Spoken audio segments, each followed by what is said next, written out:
what Football Focus doing. Last week they had Brady. This week they got Brady. We're literally doing it differently from everybody else. As a matter of fact, moving forward from this point on, I will not make reference to PFF. Do you not understand that they are that way because you're Joe Flacco? You just like to discredit things that people deserve credit for. That you can't possibly be expected to defend that. Talk about the game, Sam. So, who cares about what people think about us?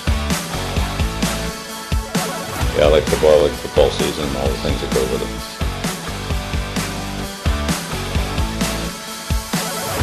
it. Welcome into the PFF NFL podcast. Steve Palazzolo here with Sam Monson. Sam, we've officially hit the offseason. Yes.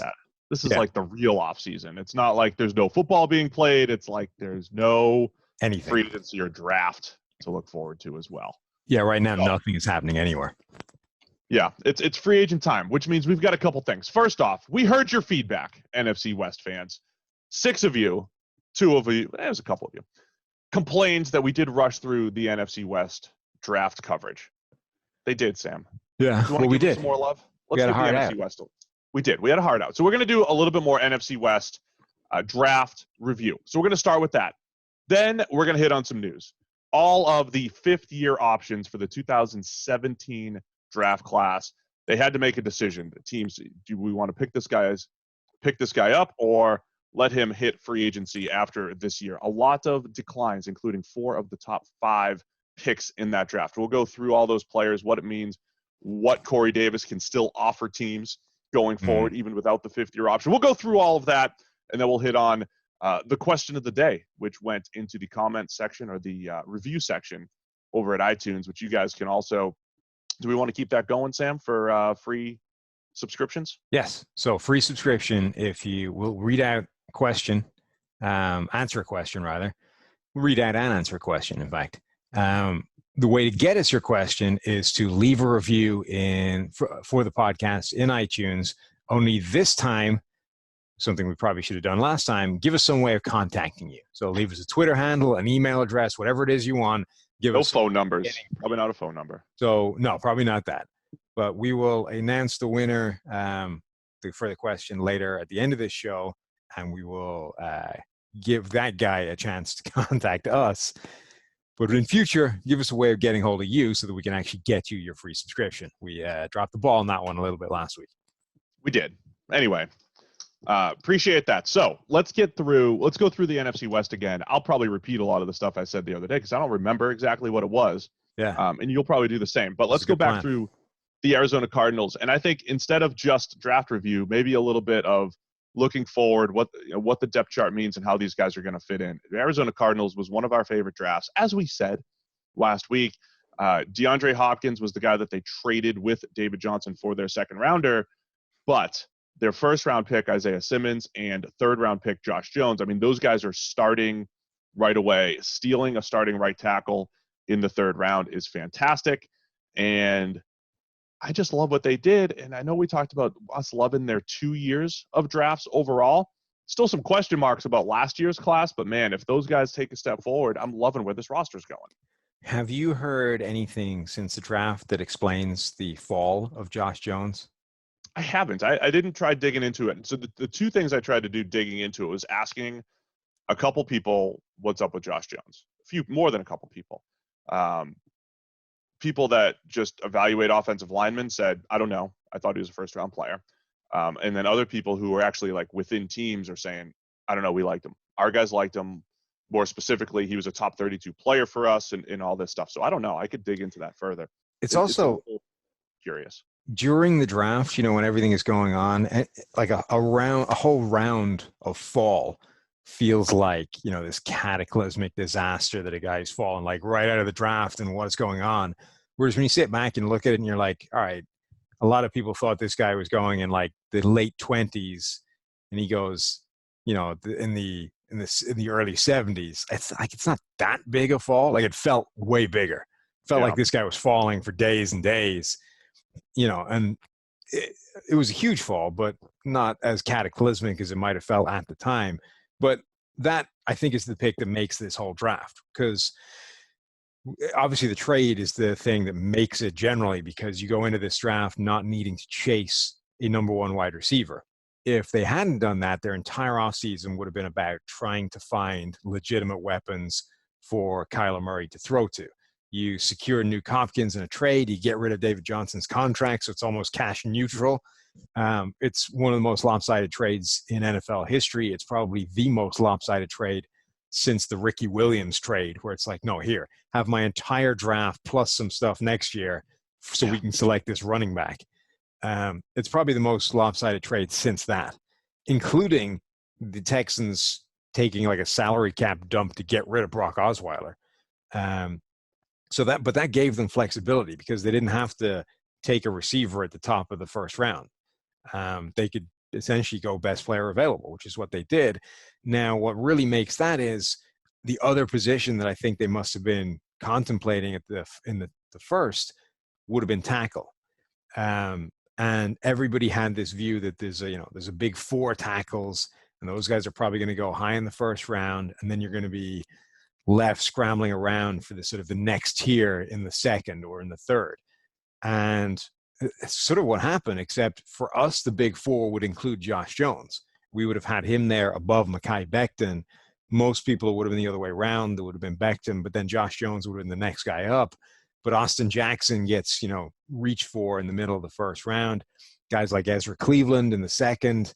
And Josh Jones slips all the way to the third, which is the next pick that the Cardinals have. So I don't know if we ever did this, but there's a reasonable chance that Josh Jones would have ended up mocked to the Cardinals in PFF system at number 8. And they get him 2 rounds later when they next pick, having taken Isaiah Simmons at 8. Like that's kind of, it's like the Dallas Cowboys in terms of dream scenario, right? A guy that would have made a lot of sense for them when they were picking the first time, they ended up sliding all the way to the next pick, and they got to take a player that was like a steal comparatively with the first pick. Yeah, that's all of the trickle down from the DeAndre Hopkins trade, right? Like you said, because they filled that major need, feel good about DeAndre Hopkins, pair him with Christian Kirk, who has speed, Andy Isabella, who has speed. So you've got those types of receivers there. You have Larry Fitzgerald, who's still a good possession receiver. You're feeling pretty good about that top 4. It opens up the ability to go Isaiah Simmons in the first round. And I really love some of the coverage versatility in that back 7. Now, between Isaiah Simmons, Jordan Hicks has always been one of the better coverage linebackers in the NFL when healthy. Budda Baker can move around. We need Byron Murphy to kind of live up to his hype that we gave him, as an excellent zone corner. Wasn't great as a rookie, but the potential's there. And then Patrick Peterson, Robert Alford's still there. I mean, they're looking pretty solid potentially, right? I mean, there's definitely a step forward that needs to be taken there, but I just love that. And then they got a big 4 tackle, as you said, in the third round. And that offensive line, when we talk about our team building strategies of creeping back toward average here on the offensive line, DJ Humphries has developed into a mid-tier offensive tackle. Justin Pugh has battled injury. Mason Cole, both of those guys, mid-tier type of guys. J.R. Sweezy, probably a little bit below average. And then Marcus Gilbert battling Josh Jones for that right tackle spot. Jones probably steps in. It looks pretty average across the board. They were 22nd, I think, in our rankings last year on the offensive line. All they need to do is get up to 15, 16, 17 with the playmakers getting open a little bit quicker, with Kyler Murray's processing just a little bit faster. And this offense takes another big step forward this year. So I'm liking the way that's all coming together for Arizona. And a huge amount of that gap between, 20s and teens can be guys just staying healthy. Now, okay, that's probably a fairly large question mark when it comes to guys like Justin Pugh, who's just constantly injured. But they had a lot of injuries last year. If they could just get some run of healthy play from those guys, the line is probably better immediately, even without upgrading at any of the spots. Pugh's like my classic for you. Give me all the Justin Pughs of the world, because he was good 4 years ago, and I don't care. This year he'll be healthy, right, and good, like Jared Valdir. Another thing about this receiving core is, like, it is crying out for Andy Isabella to actually be A, used, and B, develop into the deep threat that he should be. Yeah. Like, Hopkins is phenomenal, but he is sort of possession plus in terms of what he does. He's not, Right. the best separator in the world. He's not bad downfield because he's got such incredible ball skills and physicality, but it's not like he's Deshaun Jackson out there. Larry Fitzgerald, as you pointed out, is like 125 years old, but is a really good slot possession guy. If there's a gap in terms of skill set there, it's somebody who's going to stretch the defense deep. It's somebody who's going to scare them for speed. Isabella can be that guy. It just hasn't been yet. And it's complicated by the fact that he is an awkward potential deployment. You can't necessarily just line him up. So he's a speed receiver. He's not, we've talked before, he looks like a Wes Welker, but he doesn't play that way, right? That's not his game. He's not the underneath slot receiver. He's a vertical threat, but he might not have the physicality or the ability to defeat press coverage on the outside to be able to be a vertical threat from the outside, at which point now you have to start getting creative with deploying him inside where he gets free releases, but use him vertically whilst juggling the other receivers they have. So if that's what he is, it becomes more awkward to use, but something I still think is worth it given the deficiencies in the other players. At the same time, we even saw in limited time last year, he was pretty productive, had a couple big plays, right? And we saw it in the preseason as well. There were some very ugly plays there. All of your concerns about, his strength through contact and like getting knocked off routes and physicality, like that all kind of showed up throughout last season. The same things that you said, I like him, but here's a couple caveats here. But he also, like, once or twice per preseason game or per NFL game, got behind the defense, whether it was on a deep crosser or just a straight go ball, right? From the slot or wherever. And that might be all they need if he's the number 4 wide receiver, right? All you need is him to instill fear in the defense. And I know that might sound rich for a second-round pick, but we'll talk about Corey Davis later in the show. And we'll talk about receivers a lot on the show. Receiver is a 3 and 4 deep position in the NFL. And I think if you get specific, production in certain areas from guys, that is fine. Because if you consider 3 or 4 receivers your starters, they don't all have to be quote unquote number ones. Yeah. Right. They could be the 3rd or 4th best receiver on the team, but if it is very specific what they do and they do it really well, I think that's fine. I think that's okay. And Isabella can be that guy as long as they don't try to make him into a Wes Welker. It's still hugely valuable. It just becomes more difficult to manage when you have to craft a specific role for a guy and sort of make other things accommodate, move around to accommodate that, right? Like if all you had to do was trot him out there and he plays on the perimeter somewhere and all he does is run a go route, easy. You can do that any given play, anytime in the game. It makes sense. If you know that you have to craft him a slot opportunity off the ball where he's not going to run into physical contact, now it gets more complicated, right? Because you've got Fitzgerald in the slot most of the time. It's doable, but you have to think about it in a way you don't with the other stuff. So if that's all he is, it's still a valuable part of this offense and one they need to figure out a way of unleashing, but it requires more like dedicated runtime to make it happen, which becomes awkward. All right, let's move on to the Los Angeles Rams. Again, part 2. Did not have a first-round pick. There are 2 second-round picks. Cam Akers, the running back out of Florida State. Van Jefferson, the wide receiver out of Florida. Once again, those first 2 picks were need fillers. That's why we didn't love those picks. Not only just picking a running back in Cam Akers, but also saying, okay, we lost Brandon Cooks. Yes, Josh Reynolds is going to be competing for that other outside wide receiver spot, but let's bring Van Jefferson in as the potential Brandon Cooks replacement. We talk about whack-a-mole for the Atlanta Falcons. That was the phrase I used about how it's like, here's this good roster that we've had for a few years, but these holes are popping up and I just got to fill them. To me, that's just unexciting. It's inevitable sometimes with roster building, but it's unexciting, especially when you force a running back. Todd Gurley's out. Cam Akers is in. Brandon Cooks is out. Van Jefferson's in. The Rams have put themselves in a spot where they tried to win now, and they didn't have the draft capital to properly replace some of those guys. Yeah. I mean, there's 2 things. It also, the whack-a-mole style of drafting is just bad process to me. Like the good teams put themselves in a situation where they've already taken care of everything and they're drafting like a year out. It's like, I'm drafting now for this guy to be dominant next year when I really need him. Now, if he's awesome right off the bat, it's a bonus. Yes. If he isn't, I'm not stuck in a position where I'm actually relying on this guy being a Pro Bowler right away. for me to be any good. So if you're like the best teams essentially draft a year ahead of the curve, the worst teams draft like a year behind the curve. It's like, wow, I am already screwed.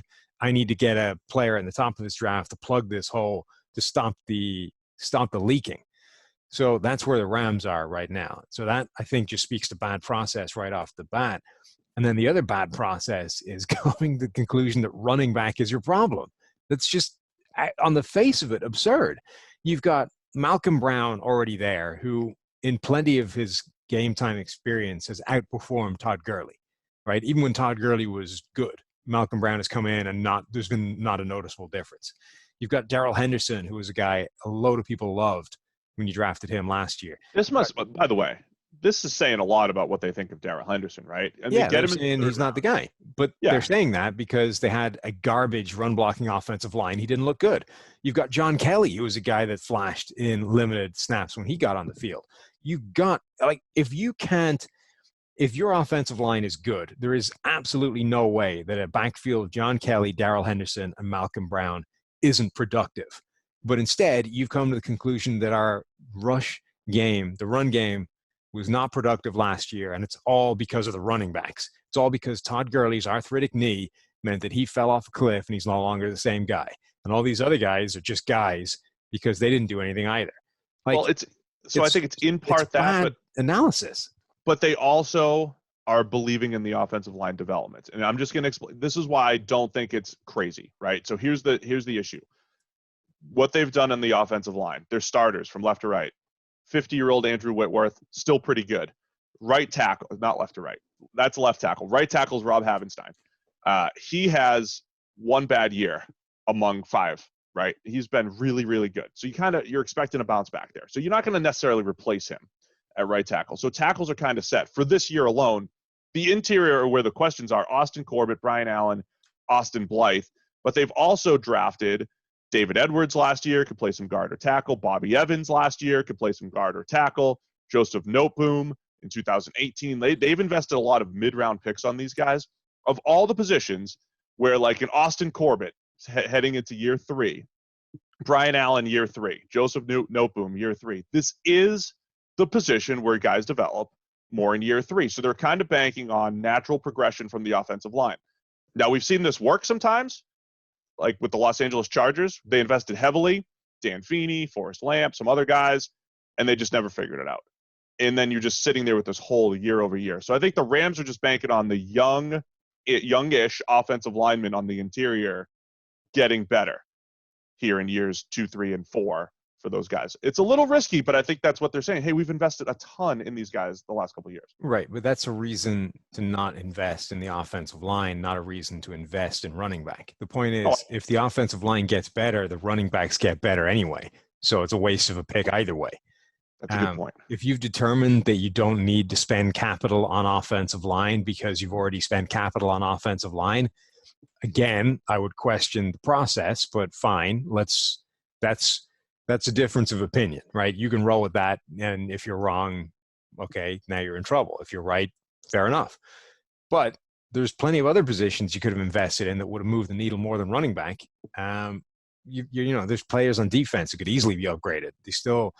The entire linebacking core essentially is well in need of upgrading, even with guys like Leonard Floyd coming over in free agency. Like, there is nobody in that group that couldn't be upgraded upon. I'll say this: when you look at this defensive front, you know how there's sometimes themes to drafts and all that stuff. The theme of the Rams offseason, which, by the way, they may have stumbled into thanks to some contract mishaps, the theme was get tougher and stronger and better against the run up front. Now, in this division, where the 49ers do have an excellent run game, and the Seahawks are going to run no matter what. They're going to run. There's probably at least some value in being good against the run up front. Michael Brockers, they thought they were losing to the Ravens, and then they still ended up paying him $10 million a year. But he's a very good run defender. A'Shawn Robinson, at his best, normally a pretty good run defender, has been a little up and down throughout his career. I mean, those dudes up front next to Aaron Donald is a pretty good, 3 from a run game perspective. Plus, when they brought in Leonard Floyd, not a great pass rusher, pretty decent edge setter, and then their 3rd-round pick, Terrell Lewis. Remember Jonathan Newsom from the Indianapolis Colts, the kind of a lanky edge defender type? That's who Terrell Lewis reminds me of. Just like a solid, jacks up tight ends, outside backer type that can play the run pretty well. It does feel like that's where they've gone with their defensive front, especially with Corey Littleton, not a very good run defender, excellent coverage player, now out. So, again, I don't know if that's what they were going for defensively, but I think that's what they've achieved this offseason. It'll be interesting to see if because those guys don't get after the quarterback very well. I don't think Aaron Donald has, nice additions to complement his 80 to 90 pressure attack. But those guys are going to be a little bit firmer up front, I'd say, from a run game perspective. And Terrell Lewis, their third-round pick, is a part of it. My favorite pick was third-round pick Terrell Burgess, though, out of Utah. Always one of my favorite players. Covers the slot, can play safety.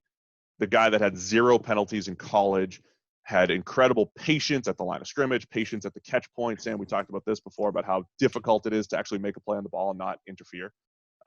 He's really good at all that stuff. I think he fits in to what they're doing in the secondary with some versatile players back there as well. The other problem with the Cam Akers pick, right, is this is a team without a first-round selection. Like, this was their first pick in the draft. I hate that more than anything. I really do. If you put yourself in the position where you don't have a first-round pick, to spend your first selection in the draft on a running back that, A, is probably not going to move the needle, even if you had an absolute complete – if there was nobody in your backfield, if you had just 4 guys off the street currently sitting there on the bottom of your roster, it would be a bad way of spending a pick.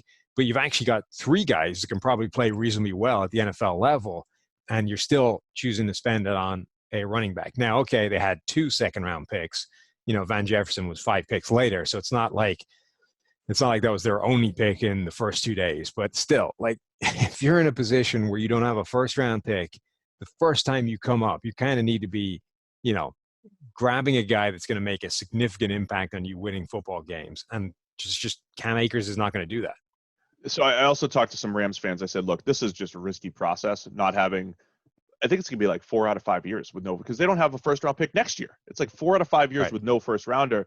And the response was, well, we've drafted well in the middle rounds. And that's kind of the issue is like, yes, like finding Cooper Kupp in the middle rounds, finding Tyler Higbee and Gerald Everett, 2nd round, 4th round, like all that stuff's fine, but it runs out. Like the Rams really have to hit on all these guys again to keep this roster replenished. And it's just difficult to do without first-round picks because just hit rates or payouts from first-round picks are generally higher. It's a risky process to just say, well, we've got a good scouting department. Like the Seahawks had a good scouting department when they found all good players until they stopped being good at finding good players like Richard Sherman and Earl Thomas and Cam Chancellor. Like the Vikings have had this argument as well because Spielman's found a lot of guys in the mid-rounds. The bottom line is nobody has got a proven track record of being better at this than anybody else over an extended period of time in terms of finding people in the mid to low rounds, right? You're going to get guys that go on a run and they hit on a few people, but it's not sustainable. Nobody has ever sustained it long term. So if your strategy is, well, it's okay because we're good at hitting on these mid-round guys, you're not. Because if you were, you would, like, everybody would just, that would be the strategy. You would dump everything except those mid-round picks, and then you just game everybody because you get your Pro Bowlers in the mid-rounds. Everyone else is getting them in the first round. Like, nobody does that because it's not a sustainable long-term approach to team building. It isn't. You got lucky for a while. Obviously, there's more to it than luck. You put, the hard work into it, but everybody is. You effectively got a little bit lucky. You're riding a wave of striking on a few good players, and it's probably not happening long term. All right, let's go on to the Seattle Seahawks. Jordan Brooks, their first-round pick, the linebacker out of Texas Tech. He's a very good football player. I mean, he's a very good run defender. I actually listened to some of the Seattle press conferences. You know how we were joking about, Pete Carroll probably just loved the guy. I mean, they did love him. Kid came from a tough background, was homeless for a time. I mean, there was a lot of things that I think attracted the Seahawks to him. I think the curious part of the pick is not so much will he be a good player. It still comes down to what's the path to the field immediately. And not that completely matters. You just mentioned, like, hey, teams are they do a good job of thinking forward, right? Looking a year ahead. So from like a year ahead standpoint, fine. But it's at linebacker at a position where I do think this guy has question marks in coverage. Now, this is where I just mentioned, hey, the Seahawks were really good at drafting for a while or whatever it is. The coaching staff at Utah State coached him at Texas Tech. That's where they got Bobby Wagner from. I could see the wheels turning in John Schneider's head, Pete Carroll's head, saying athletic linebacker with the same coaching staff at Utah State, turned into Bobby Wagner, turned into the second best linebacker of his era behind Luke Kuechly. I think that's what they think they're getting. The tape didn't necessarily show it yet, but I think that's what their process is. If they get that, that's a good pick at 27. I just don't know if he'll get there. Yeah, and a lot of people are saying this is, KJ Wright's replacement. There's a reasonable chance they think he's Bobby Wagner's successor long term. The thing about this is one that wasn't just like, this isn't PFF saying this is a bad pick. Like, everybody thinks they reached by like a round. So we had him as a 64th ranked prospect on our big board. The consensus board that Arif Hassan at The Athletic puts together had him 57 spots lower. So he got taken almost 2 full rounds higher than people thought he should go on a consensus basis. We were actually kinder on him than the consensus was. Like, whatever you think about him as a player, this is one of those examples where you have taken it's like the Damon Arnett thing, right? You might be right, but even if you are, you appear to have set fire to the value you could have had by A, taking him lower, or B, leveraging the fact that you could take him lower by trading. So it's not that you've got a bad player necessarily. It's that you've taken him at a spot that's just terrible value. And this is why I love I always anticipate Seattle's picks. I mean, LJ Collier was their first round pick last year. We had him as a second rounder, I think, at best. Rashad Penny, we did like for a running back, but they put him in the first round a couple years ago. They always end up taking people, I think, ahead of the consensus. Remember when they drafted Bruce Irvin? It was that famous 2012 draft. When they drafted Bruce Irvin, I was running a draft site at the time. But anyway, it shocked everybody. Nobody had Bruce Irvin in the first round. That was when they really, I think, started to draft athletes. People questioned it. He ended up becoming a pretty good player, what have you. Probably could have had him later. But that was also the draft that they got Bobby Wagner and Russell Wilson. Seattle's still kind of living off that draft. They have not been a great drafting team. I like what they did in 2019, the DK Metcalf draft and all that stuff, other than Collier. They haven't been a great drafting team since they hit on Russell Wilson in the third, which is a franchise changer. You hit on Bobby Wagner in the second, but they've kind of, they stick to their guns. That's how they do it. So I can see their vision with Brooks, but to your point, probably could have had him later. And I don't know that he becomes Bobby Wagner. I'm just not sure. As far as paths to the field right now, I think it's him, KJ Wright, and Bobby Wagner out on the field.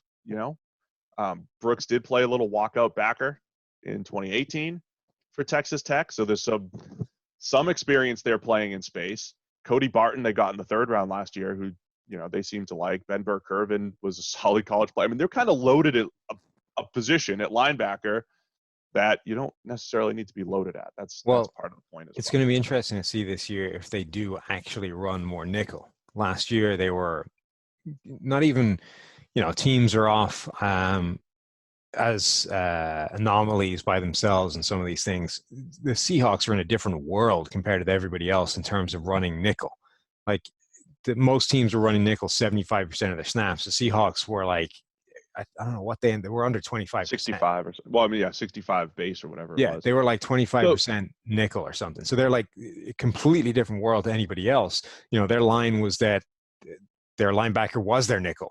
They were a nickel. It's just that the third guy was a linebacker. Now, do they continue that, or do they actually, now they have some personnel, or do they believe they have personnel to actually run nickel like the rest of the NFL with a defensive back, not a linebacker? See, for a team like that, though, that has zone-heavy principles, that they match and all that stuff. When you're playing zone-heavy principles, and a lot of it's just like sprint out to curl flat and keep the ball in front of you and all that stuff, you don't necessarily need a nickel back to do that. And I don't know if that's their reasoning on it, because there's a difference between playing the slot and going up man-to-man and covering the slot receiver, and then lining up over the slot and playing more zone principles like Seattle does, zone and match and all that stuff. So I don't know if that's part of their thought process, or if it was legitimately like Ugo Amadi as the nickelback is just not the guy that they want to be out there, or they just don't have confidence in playing man coverage. I would think with Shaquille Griffin and Quentin Dunbar. Are you doing a little write-up on Dunbar this week? Did I see that? Yeah, later this week. Check that out. PFF.com. I bet it will be good.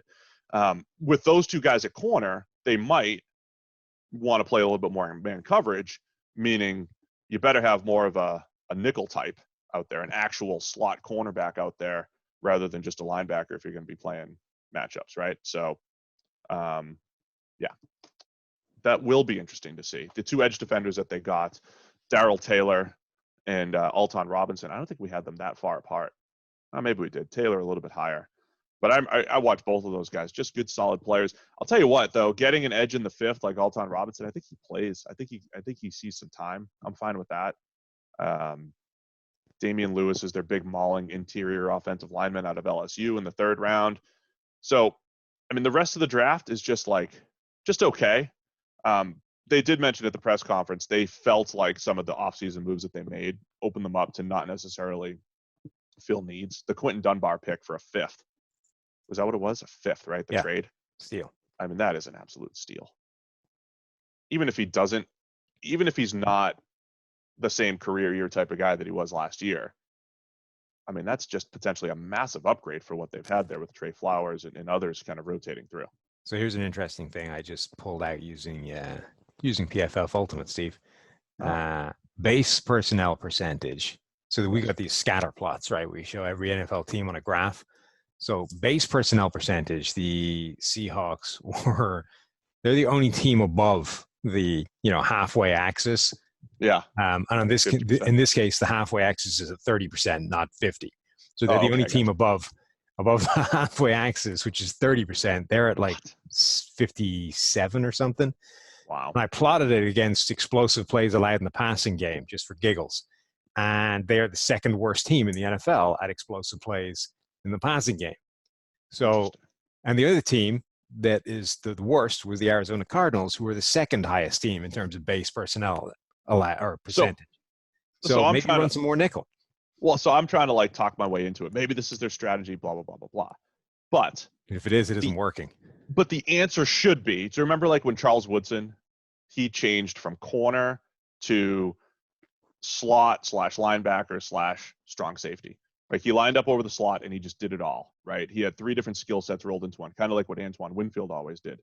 Instead of that is what teams should be chasing. The Isaiah Simmons type, right? The guy that can give you slot coverage ability, but also be reasonable enough against the run as a linebacker, essentially, as the extra player that can run and chase, right? So that is what teams should be chasing, is more hybrid type of players, safeties with slot skills or corners with slot skills, and safeties that could hit like a linebacker, like an Amik Robertson.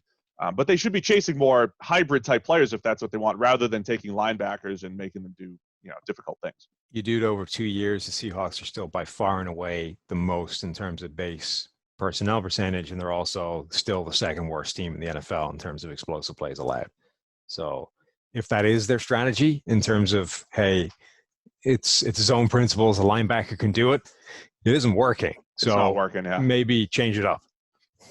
All right, let's wrap it up finally, again, for the second time with the NFC West, the San Francisco 49ers. I think my takeaway with this, it became a status quo draft. And I don't know, I always come back to, I seem to be coming back to this take, but sometimes teams just have to do that. They're at a spot where they had to replenish. DeForest Buckner, they did it with Javon Kinlaw, Emmanuel Sanders out, Brandon Ayuk in, and Joe Staley retires. And to replace him with Trent Williams, I mean, you know how tough it is for teams to find a quarterback? Teams feel like they're looking for a quarterback for 4 years, 5 years, 20 years. If you're the Dolphins, sometimes finding a left tackle is really difficult. And the Niners go from, 12 years or so of Joe Staley to more than that, I think, to Trent Williams stepping in at least for a year here, and then maybe they lock him up further. So that is a great way to at least maintain this roster for this year and going forward by the San Francisco 49ers. The Trent Williams thing is huge. I'm kind of curious. I never heard what the timeline on that was in terms of when they realized Joe Staley was going to retire and they needed to patch that up. Yeah, I didn't hear that either, because I would assume they had some heads up. You would have, well, they have to have had some because in that Peter King column, Tampa Bay knew about it. Like Tampa Bay were concerned that the 49ers might take a tackle in the first round because they had heard that Joe Staley was going to retire. Now, I mean, I don't know, but that definitely being able to maintain quality left tackle play at that position is huge for a team that wants to get back to the Super Bowl and to the playoffs. Trent Williams. Injuries are a concern. Like he's been banged up basically every time he's played over the last few years, but he's just had a year off getting healthy. So again, it's what does that do? What does a year away from the game getting 100% healthy do for a guy who was dealing with attritional injury problems? That will be interesting to watch.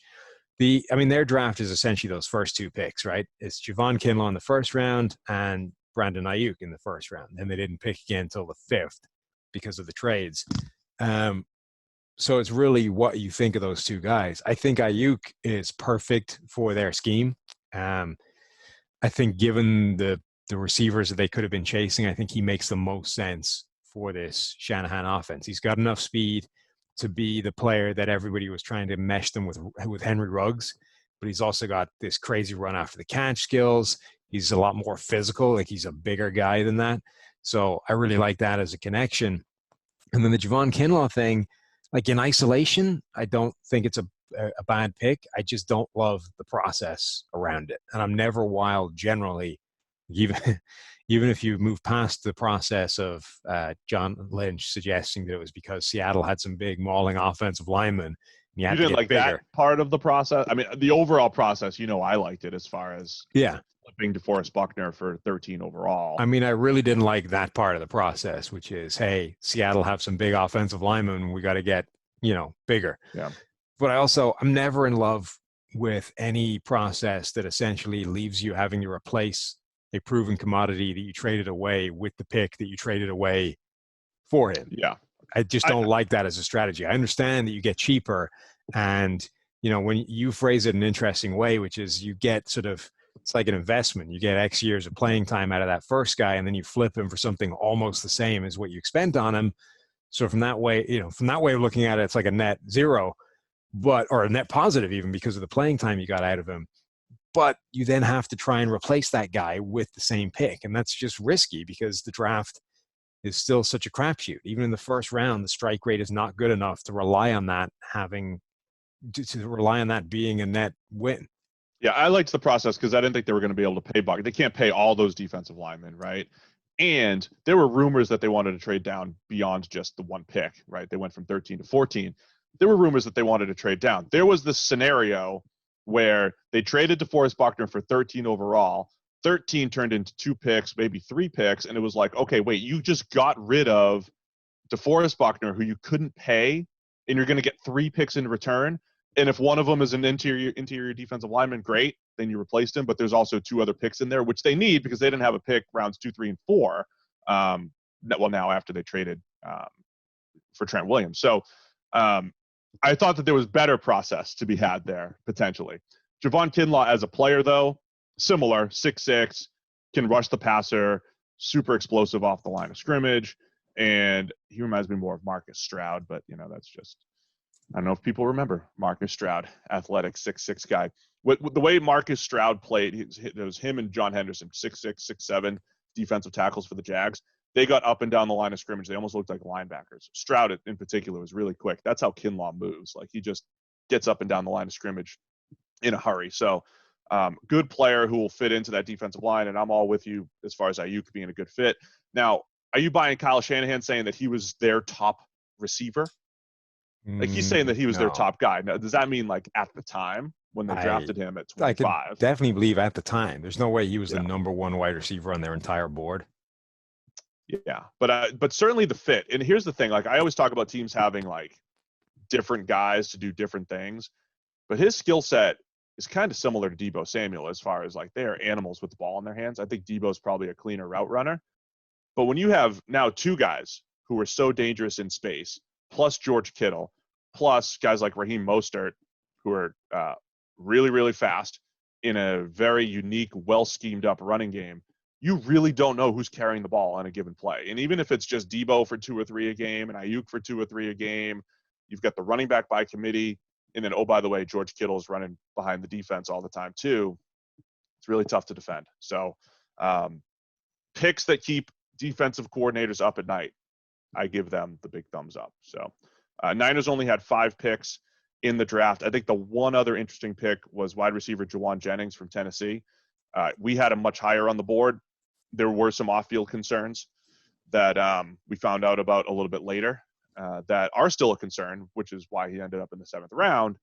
But he's the guy who like kind of ran slow, but just didn't get tackled. Like they used him in the Wildcat a lot at Tennessee. Just really good. Another guy that's just really good with the ball in his hands. So if they figure him out, if they figure out Jalen Hurd, a former running back from Tennessee, like the Niners have a type, and it is, are you dangerous with the ball in your hands? They got Jalen Hurd last year in the 3rd round from Baylor, who was a running back and is now 6'4", right? So if one more of these guys that are difficult to tackle just pan out, even more difficult for the San Francisco offense to defend.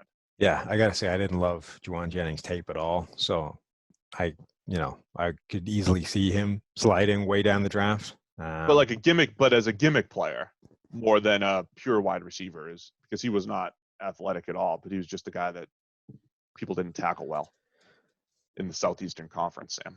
Yeah. Between the hedges. There you go. NFC West draft review, part 2 done. Wanted to give our fans what they were begging for, even if it was just 2 or 3 of you. We did skimp on the NFC West. Let's get to some of these 5th-year options. So for those of you who don't know, 1st-round picks, they sign 4-year contracts. They get an option for their 5th year. The team has to pick it up ahead of the 4th year, so just like a year in advance. So all these guys from the 2017 draft have only played 3 years of football, and right now, today's the deadline, May the 4th, they have to make a decision. Yes, they have to make a decision on whether or not to pay these guys, and it's a big chunk of change for all these guys, especially top 10 picks. So there's a lot of players who had their 5th-year option declined. Including, again, 4 out of the top 5 picks. That includes Mitchell Trubisky, Solomon Thomas, Leonard Fournette, and Corey Davis. The only guy remaining is Myles Garrett, who will be back with the Cleveland Browns. So we're talking, I believe it is 4, 5, 6, 7, 8, 9, 10, 11 first-rounders most likely hitting free agency. I don't think we got official word yet on guys like Garrett Bowles and Hassan Reddick as of recording time, but I think we're assuming they're not going to have their option picked up. So I just want to discuss some of these names and what they still maybe have to offer, starting with the guys in the top 5. Mitchell Trubisky, the number 2 pick in the draft, not number 3, will not have his 5th-year option picked up by the Chicago Bears. Are you surprised? No. We're 2 years removed from Bears fans very convinced that he had, 2nd-year progression. He's just going to continue to get better. When the reality is, if you look at our grades, it's been 3 years of below average NFL quarterback play, even with that peak 2018, which I think was fool's gold because of the team's record and really, really good system around Mitchell. Yeah. I mean, look, Trubisky's NFL career might not be over, but his Chicago career effectively is. Like this, even if he's going to pan out somewhere, it's not going to be there. Like his time at the point where the psychotic, staunch Trubisky supporting Bears fans who had been like, no, he's developing. You guys are haters. At the point where those guys all jumped off the bandwagon, which happened, by the way, like in the exact same week last year, like all of them in 1 week jumped off. They were like, we're done. Yeah. Yeah. So at the point where all those guys abandoned ship, like it's done. You're not coming back from that. There, you might come back somewhere else. You got a second swing at the bat and you become Ryan Tannehill down the line, but it's not happening in Chicago. And Nick Foles coming over just sealed his fate. I don't know that Foles is the answer either, but like the Bears are basically looking for the quarterback of the future again. They swung and missed with Trubisky, which is going to be especially galling because the 2 guys taken after him are 2 of the best young quarterbacks in the NFL. So it looks even worse. And I'm not hating on them for that. We had it the same way around in terms of having Trubisky at the top as well. It just hurts extra because of that. Right. But yeah, Trubisky, it didn't work out. Not much else to say on that. Solomon Thomas was the number 3 pick with the San Francisco 49ers. I'm writing all these guys up for PFF.com for this week, so doing some research and so what I'm trying to figure out is, why did they not get their option picked up? Sometimes it's really obvious. And then what else do they have to offer going forward? Solomon Thomas's projections don't look great going forward. And I know coming out, he only had a pass rush grade of like 76 in college. We thought that was like a little bit of a concern, but he was progressing in that area. It has been a disaster at the NFL level getting after the quarterback.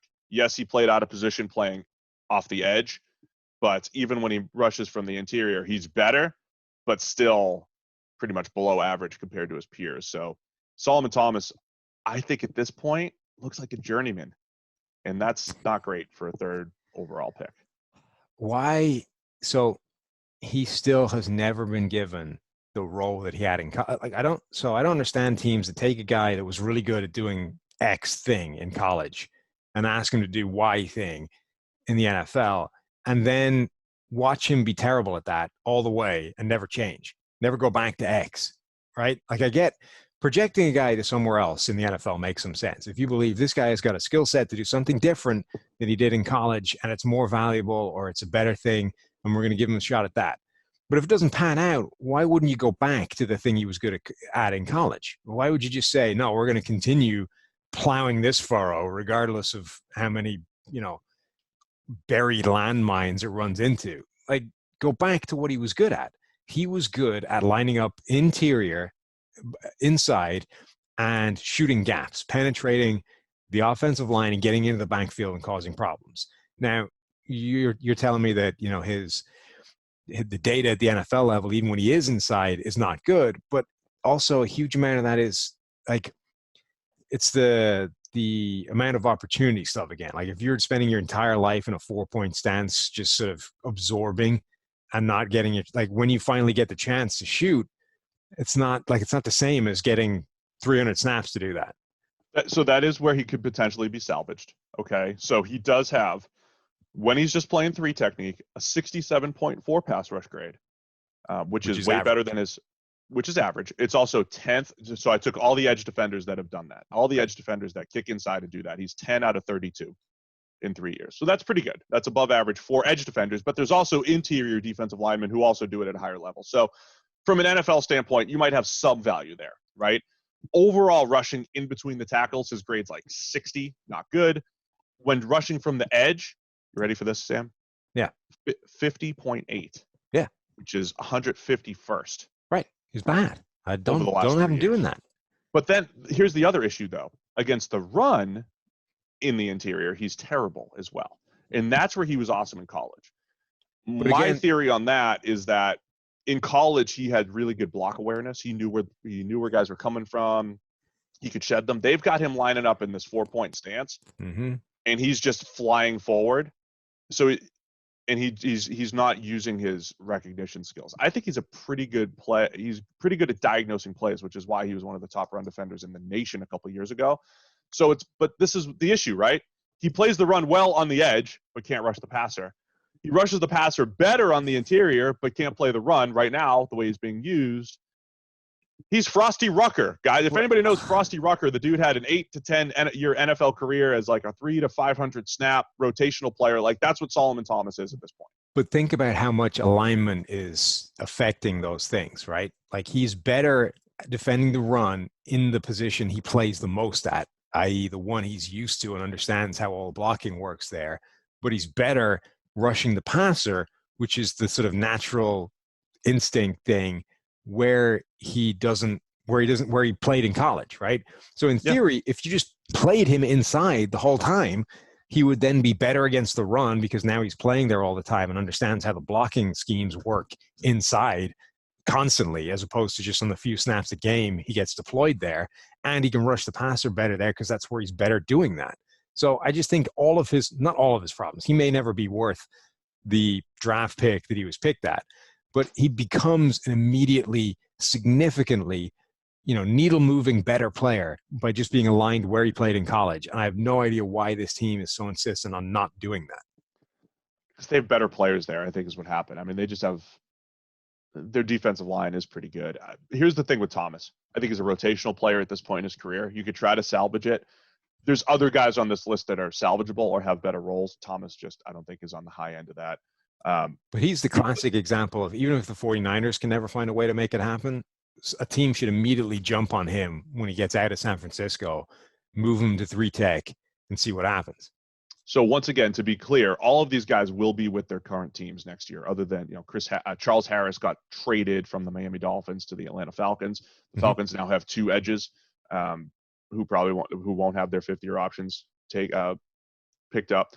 So they'll be with the same team this year and then hit free agency next year. The number 4 overall pick was Leonard Fournette, Jacksonville Jaguars. Definitely a mistake at the time going running back that high. We've hit this one pretty hard in general, but it's the running back. It's the fact that it's a running back that doesn't have great lateral agility, doesn't have great feel for the pass game. Like Fournette just, doesn't add a ton of value to NFL offenses these days. Fournette is interesting, though, because if you rewind to that draft, there were a lot of people crazy high on him. And, there was a season in college grading where his grade was really good as well. But he represents like a cautionary tale as to what does and doesn't work at the NFL level. Size and the ability to just truck people and then run away from them in college is not what does it anymore. That's what used to get it done. But in today's NFL, you don't tend to run over that many people. Like Derrick Henry is still getting it done, that methodology. But I would say Henry is A, an outlier, and B, gets helped by that offensive line in a way a lot of people don't want to acknowledge enough. But Fournette just isn't that impactful. And, the comparison was him and Christian McCaffrey kind of all the way through their college careers and then into the NFL draft. Because I did a ton of Stanford games over that period, I was always McCaffrey over Fournette. But that was like a legitimate argument, and most people sided with Fournette because of what he did in LSU. But if you look at even what he was doing then, a huge amount of it was just that guy is just running over a 180-pound defensive back and then running off into the distance. Like, you don't get that. That doesn't happen in the NFL because nobody is that, 170-pound guy that just gets trucked and then he's gone. Like, everybody is big. Everybody can tackle by and large. And those guys that rely on just power and straight line speed don't function anymore. Right.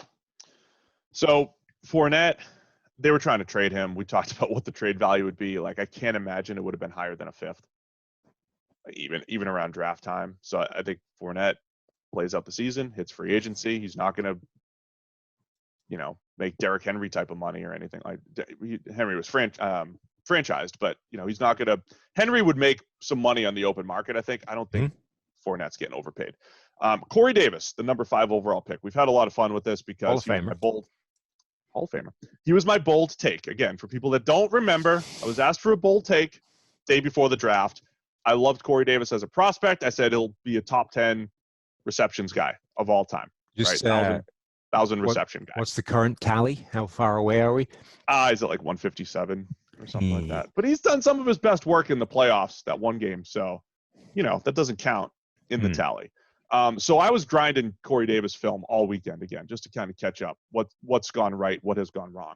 I think for Corey Davis, I did think that he was going to win at all levels of the field. I thought he had enough route running ability. Like, how many slants does Michael Thomas win? Michael Thomas is catching slants left and right. I mean, I thought that'd be like a good part of Davis's game. It really hasn't been. And you almost saw it like right from the beginning of his career. Like, I think it was his first target. He makes this incredible back shoulder catch. And those are like highlight reel plays that he showed in college, but it wasn't really his game. It was like the dude can get open and he catches the ball and he gets upfield quickly.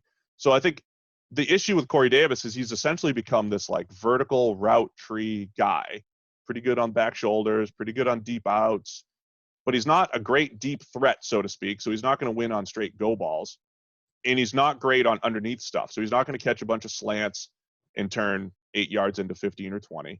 And he's not great on schemed up stuff. He created a lot of yards after the catch in college, but it's not working at the NFL level. He's just not twitchy or dynamic enough at the NFL level. So you're not going to like scheme him up, screens and flat routes and all these things to have the high volume production maybe I expected.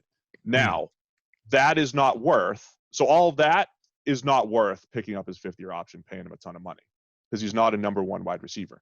I still think he's a number 2-ish type of receiver, 2 or 3 in a really loaded wide receiver core, because he's really good still. He's a very good NFL receiver, but it still comes back to you need 3 or 4 good receivers, and Corey Davis can be one of them and add a very specific skill set. You just can't expect him to be Michael Thomas. I thought he'd be closer to a Michael Thomas type than he has been. Is that fair? Yes. All of that appears to be a long-winded way of saying that you are wrong. No, I'm just trying to give some good analysis to what Corey Davis is going to be as a free agent. Uh-huh. Yeah. Okay. Yeah, I was wrong with a bold take that I just made up the day before the draft. Yeah. Well, So also generally the Corey Davis love. Yeah, I still love him. He's still really good. He's a really good player. It's interesting. There's a group of these receivers that so we've been trying to work out what separates all these fast receivers, right? All these guys that run a 4.3. Like what separates the Deshaun Jacksons, who's got like a 15-year career of doing this, with the Darius Hayward-Bays that have a couple of years and crap out and are never been particularly effective. What is the actual skill set that differentiates these speed athletes from being, even if they're never sort of dynamic catch point players or don't have, what actually makes them viable deep threats compared to the other guys that in theory have the same athleticism? I think there's a similar question to be asked with guys that are, what separates a Michael Thomas and a DeAndre Hopkins from a Corey Davis? The guys that don't have the staggering athleticism and freaky twitch ability, are bigger bodies, and don't win with separation necessarily, but win with just being better. Like, because Corey, you're right, there isn't that much. When you watch this college tape, that's the player that Corey Davis should have become, is this guy that wins everywhere, doesn't have any flaws to his game, but isn't going to be crazy separation, route running, and speed guy. See, I think there's just a little bit, I'm going through my Corey Davis notes, footwork wise, technique wise, like horizontal type routes, ins, slants, that type of thing. Like Davis just isn't as efficient. And I think even Nuke Hopkins, who's not creating crazy separation, is just a little bit more efficient in and out of his break. Same thing with Michael Thomas. Davis is either not twitchy enough, right? And if you're not going to be twitchy enough, you're going to use like a little physicality or just efficient footwork, and he's just a little off. He's just better on the vertical route tree.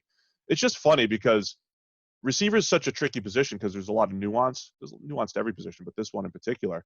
Like, he's really good at catching the ball on a little hitch and just getting upfield crazy fast. Like, if you're talking about Yak, does that really well, college and in the NFL.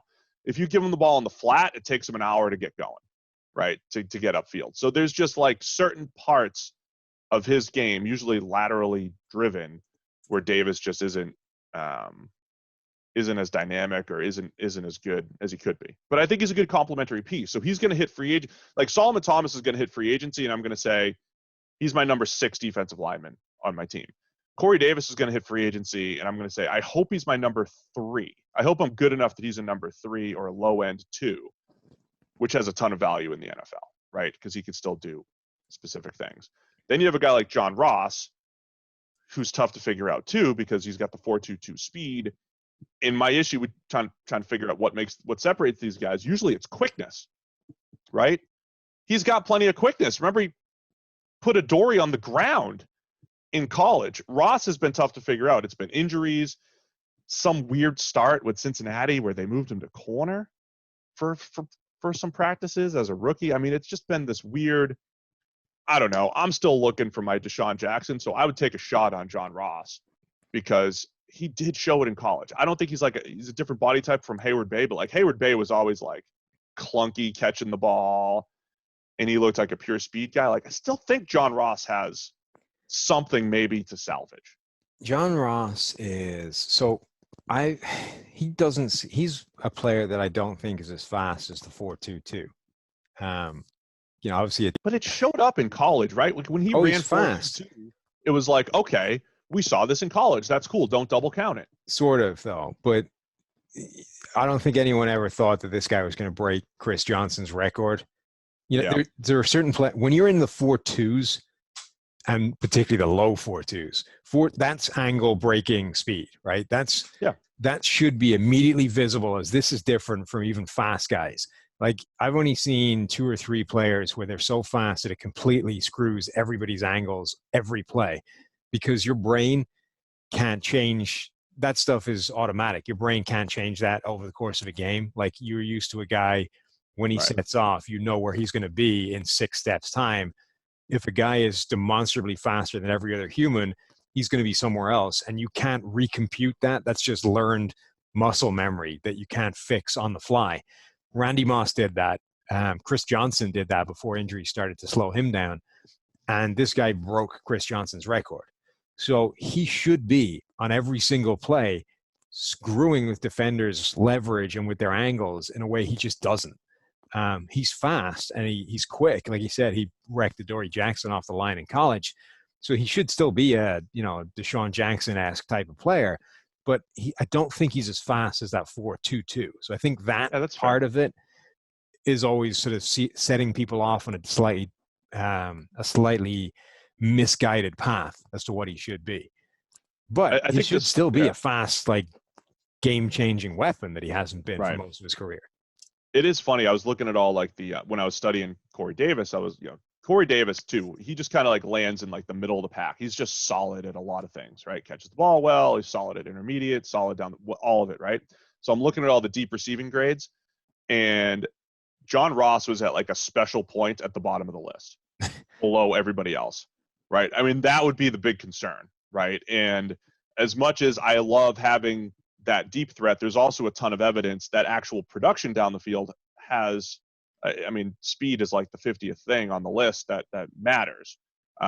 There are just the handful of exceptions. Usually winning down the field has to do with just overall route running ability, because you still have to stack a corner, track the ball, catch it, get off the line of scrimmage. I mean, there's all these other things that have to happen before 4.2 speed even kicks in. So yeah, Ross has not been terribly productive down the field. There are just some fascinating lists here. Gary and Conley, guys on this list.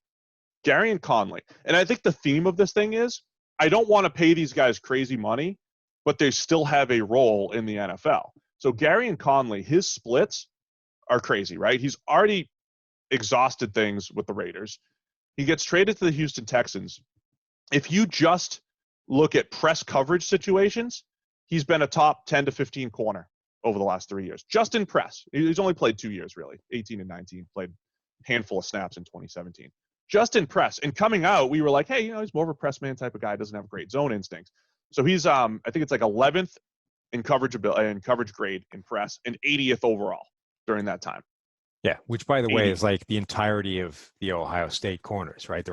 That's what they do, right? They're all better in press coverage, press man, than they are in off or zone. And the question is, projecting those guys into other defenses, because most teams do not run anything like that level of press coverage.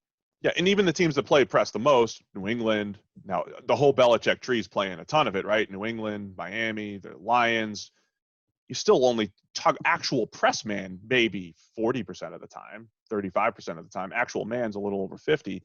But that's why I think Conley, when he hits free agent, either the Texans go man heavy this year and just go all out, boom or bust in the secondary, because they're not the most talented team in the secondary, but that's the only way to maybe get the most out of Gary and Conley and maybe a couple of the other big guys back there. Or once he hits free agency, does a team like the Lions, might not need him, but does Miami eventually try to move on from Xavier Howard, replace him with Conley? Like, I'm trying to think of the teams that might fit here. Like, there's a role for him in the NFL. But playing off coverage and recognizing route concepts, and there's like a whole lot of stuff that he's just not very good at. And that's all landed as like a mid-tier coverage grade. Yeah, those guys are in a tough spot. The players that are that come from man-heavy college systems and never develop the zone or the off coverage part of their game in the NFL. So you're now like pigeonholed as this man-specific corner in a league that doesn't play an awful lot of man anymore. And even the most man-heavy teams in the NFL, those Belichick coaching tree guys, they're between like 50 and 60%. So still 40% of the time, you're bad.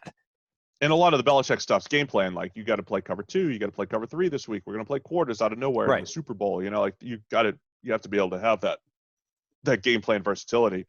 But yeah, the Raiders, you could kind of see why they were disappointed. He also at times he just straight up got torched. I mean, there were just bouts of play where he's just been torched. But Conley, I think, is a good reclamation project. The other reclamations, I think, Karis McKinley has been like a pretty good pass rusher. He's still probably like a low-end pass rusher. Him and Charles Harris, both on the same team. Harris has been a little bit worse than him. Malik Hooker, a lot of trade rumors for the Colts. Unlikely that they're going to pick his up. I still have faith in him. He's probably not as agile on the back end as maybe I anticipated, as rangy on the back end, but he still has a few of those flash plays. So I could see, I don't know, he's been good, not great in coverage and in a too high type of system. So maybe he's not the true center fielder that he looked like he could be coming out of Ohio State, but he's still a good player overall. And then the one other tricky one was Garrett Bowles, the left tackle for the Broncos. We always talk about how difficult it is to find average tackle play. He's essentially been average as a tackle. The penalties are 45 penalties over the last 3 years, most in the NFL. Yes. And he had 17 his last year in college. Like that's a trend. So the penalties are definitely maddening, but if you can get past the penalties, actual pass blocking, it doesn't always look pretty, but relative to the rest of the league, like it's pretty good. But like paying a ton of money for average, right, is not what you want to do either. So that's where like the price and the production just doesn't match up. So that part is true, right? That you don't want to pay him a ton of money because he's only average. But I think the perception of his play gets skewed because of those penalties. So for years we've talked about this idea of one of the things that PFF does is it eliminates the way people remember games, which is just the mental highlight reel. You remember the top end plays, you remember the bottom end plays, and throw out everything in the middle. And for offensive linemen, that means effectively you're only remembering the bad plays because their good plays are by definition essentially, anonymous. You don't see them. You block a guy out of the play on a pass rush, he doesn't make a play, you don't see it, so it doesn't count. So for offensive linemen, you remember only the negative, so you're probably skewing negative in him anyway. And for Bowles, his negatives are the penalties, right? It's like holding. And those are vaguely crippling plays. But what he does is essentially he substitutes catastrophic pass blocking plays for holding, right? Like if he gets beat, he's going to tackle the dude and he's not going to get it. And he'll get done for holding, but he won't allow the guy deck his quarterback. So in the past 2 seasons, he's got 16 combined sacks and hits given up. So he's allowed his quarterback to hit the dirt 16 times in the past 2 years. That's pretty good. Yeah. Right. That's not bad. And total pressures, he's basically averaging 30 a season, which again is not the worst number in the world. But you add in the penalties, right? Because he's basically substituting a bunch of negative pass blocking plays for penalties. But I mean, as much as that is a huge number for a penalty, if you essentially swap those in to bad pressures, there's a lot of tackles that are in that ballpark as well. So I don't think it's as bad as a lot of people think it is. It's just that every one of those negative plays is being noticed because it's a penalty, it's a flag, it's, moving it. Now you could argue that he shouldn't be doing that, right? Maybe you're actually better off taking a catastrophic pressure and running the risk that your quarterback takes a hit that's going to put him out of the game. There's at least a chance that he can get the ball. Because most of the time it's just a pressure, right? It's not actually getting him killed. But I know that there are people that prefer that, right? That if you're going to get beat, make sure that guy doesn't hit the quarterback. That's your job as a blindside left tackle. Oh, he's good at that. He just strangles the defensive end over. That's what I mean. So I know that there are coaches and NFL people that would actually applaud that way of doing things. But it's just that means that every time he's beaten, it's something that everybody notices because it gets a flag called on it. So I just think the overall point is at best he's average. But I think it's probably worth noting that he is average and not the catastrophic disaster he looks like when people just go, that dude's getting flagged every drive. Like he's better than that, but he is average at best. There are rumors that Elijah Wilkinson, who's played a little bit of tackle, a little bit of guard for the Broncos, will be in competition with Bowles for the starting left tackle spot. I do think they're sick of the penalties. It will be Reisner out there.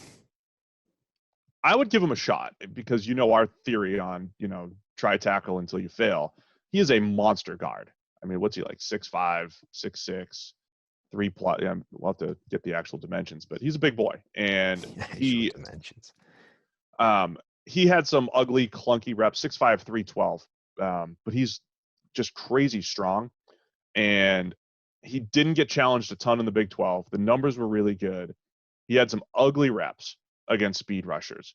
But again, try it. Now, you don't have a ton of training camp to try it, but I'd try it. You know, in worst case, it's like, oh, he was pretty solid guard last year, pretty good pass protector and all that stuff. I think he'll be a very good player. But I would try everybody at tackle until they fail, just like you always try a guy as a starting pitcher until he fails. You put him in the bullpen, Sam. I mean, particularly at the point where you're already opening it up as a competition. Like if it's going to be a 2-man competition, you might as well make it a 3-man and see if Bowles immediately looks, or if Reisner immediately looks like the best guy there. Yeah, I would give it a shot. So anyway, check out PFF.com. I got even more analysis with the great Timo, giving some projections, past and forward looking as far as what these guys look like from a grading standpoint on these 5th-year option declines. Let's get to our question of the week and wrap it up, Sam. All right, got it. So yeah, this question came from, where did it come from? All right, you read the question. I'll go find out who it came from because I've lost the name. Hey, Sam and Steve, I love everything about PFF in your show. The end. Good start. All right, now question. I like this question. I'm glad you picked it. PFF emphasizes the wide receivers are one of the most important positions in terms of WAR, or wins above replacement. Could it be possible that wide receivers are being overvalued because of how many variables their production is dependent on, such as quarterback, O-line, and coaching? In free agency and the draft, wide receivers are often overpaid and overdrafted because they looked good in their situation last year. Then they're inserted into a new situation and flop. That's from, I think, Mike. Yes, that is from Mike Daman, D-A-M-A-N 24.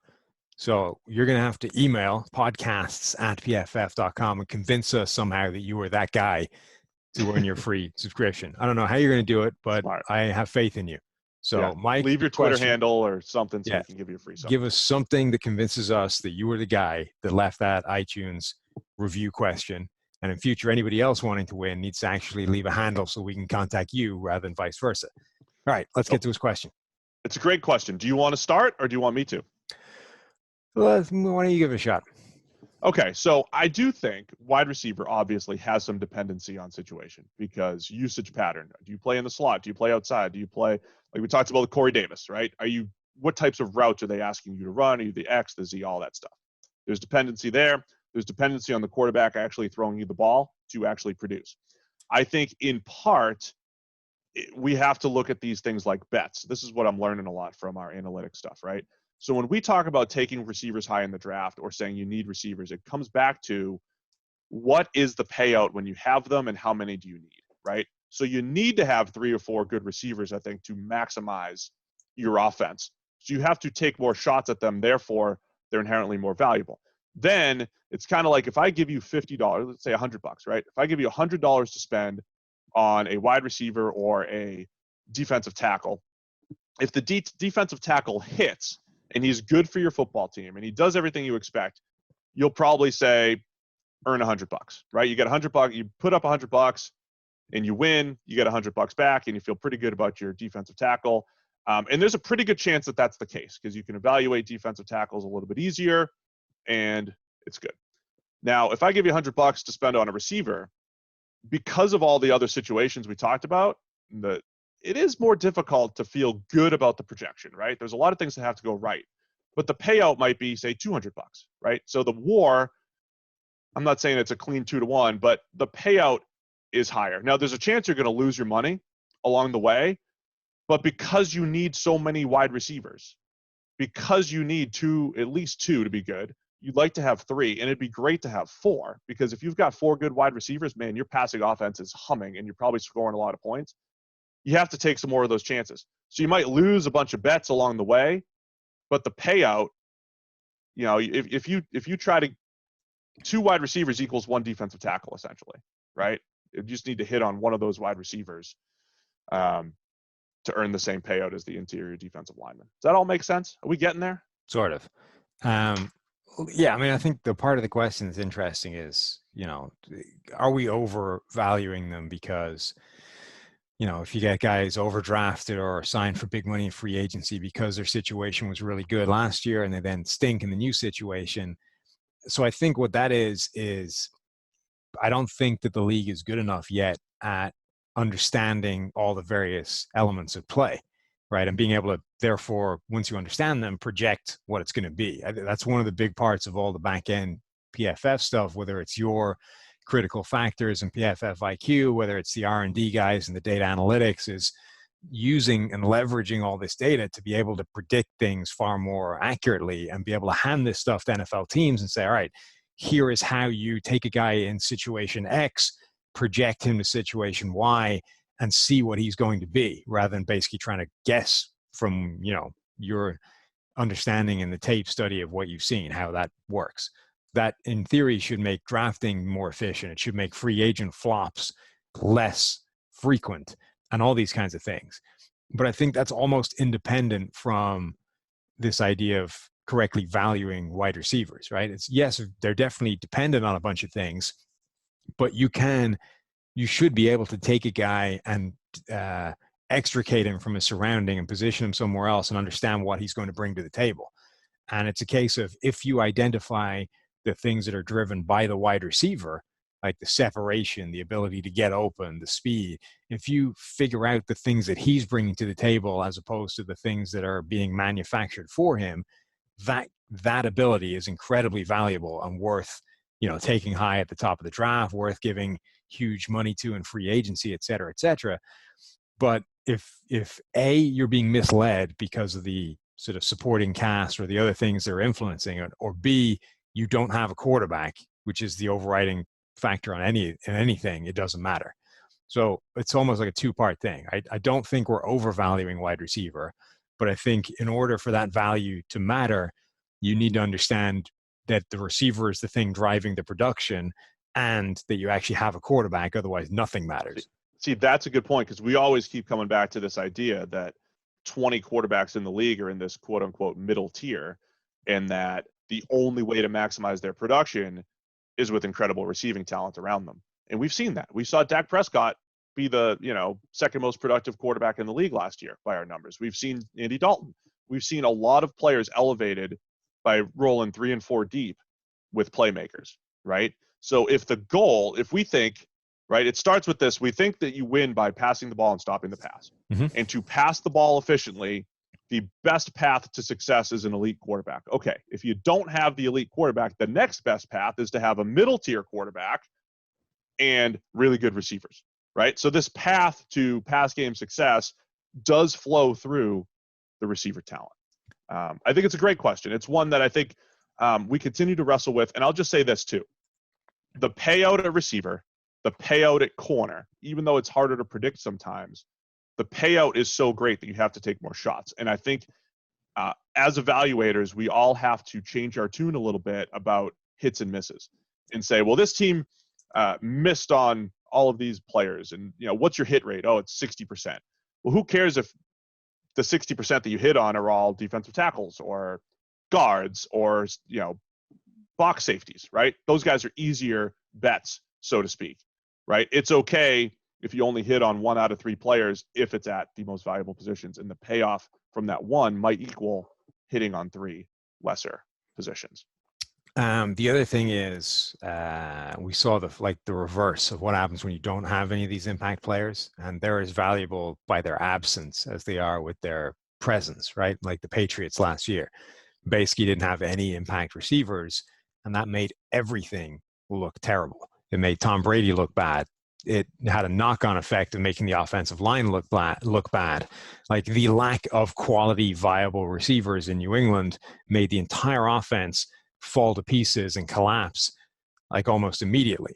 So it's hugely valuable because of what a guy can bring positively to a team, but it's also hugely valuable because if you don't have those guys, everything is immediately almost catastrophically bad compared with if you do. Yeah, like I think every quarterback's production, there's dependency on the quarterback for the receiver and vice versa and all that stuff. I do think there's always been a point where the Bradys and Rodgers and Breezes have always elevated the people around them. As they get older, it's harder to do that, and there's just not a whole lot of quarterbacks that will do that. I mean, we'll still see with, say, Patrick Mahomes. If Patrick Mahomes loses Tyreek Hill and Travis Kelce, or one of them over the next couple of years, and they're just trotting out more DeMarcus Robinsons of the world, right, or average Sammy Watkins of the world, Is he still going to be breaking the league? I have a feeling he'll be able to elevate whoever's given to him, but it's always nice to have Tyreek Hill plus Travis Kelce plus Mecole Hardman as a change. It's better to have those guys. Great question, though. We can always discuss player value and valuation and all that stuff. Good times. All right, let's wrap it up. That's it. Off season has started. Sam, do you want to ask the folks if they have any opinions on some of our, hopeful new podcast formats down the road, or no? Do you need any feedback? Do you need any? Let us know. No, okay, good. Don't need to let us know yet. Okay, let's just get out of here. We'll see you guys Thursday. More off-season discussion. Have a good week. You want to get rid of me and get back to more great PFF YouTube content? All you have to do is push that button right there and subscribe. Thanks for watching.